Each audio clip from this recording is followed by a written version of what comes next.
Ko hoku hingoa ko Sheila Elizabeth Burke tau kapo o pei o manu mataongo pea mo loto nuku alofa. Holo pe mua mo mea kai tuku ke ulave lave atu ki ho tala noa. Ofa si malau mo si ene kakau na heka mai he lomi pe au. O uku he lolo a halai walu manuna hake i he kolo hau. Tanu hono fua he longo akau o ke henga atonga tapu na e lau kai kite noa ai ki fine motu ako au. Hoku wala tau o lunga ko ngatu uli fungani lo o olive. Hoku kahoa mo hoku sisi ko si nima mea ako toa ia si ngahi fa e o maa ke titala mahu. Ko hoku teki teki mo e pule oto o e whakatau pe ia mi e whare si aina Sing Shanghai. Hoku lolo tākai, hoku lolo katoa ngā ko e lolo fisi. Na e whakatau mi e whare koloa si aina Jet Li. Pea hui ake foi lolo mi whare koloa tonga USA ke namlelei. Ko pole pole aki hoku molu malu fe fine tonga aia oku haa i hoku wala tau olunga i whakamahino e kutui o tua pea mo e kukei olunga he kaliloa.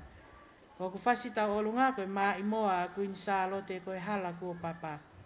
Pea oku langi i atuia he kalapu mos koula o e funga taaki moe aka o whakafou i he teknolosia. Mo paspasi i mai a Sheila tau kapo.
mahalo e tau o lunga.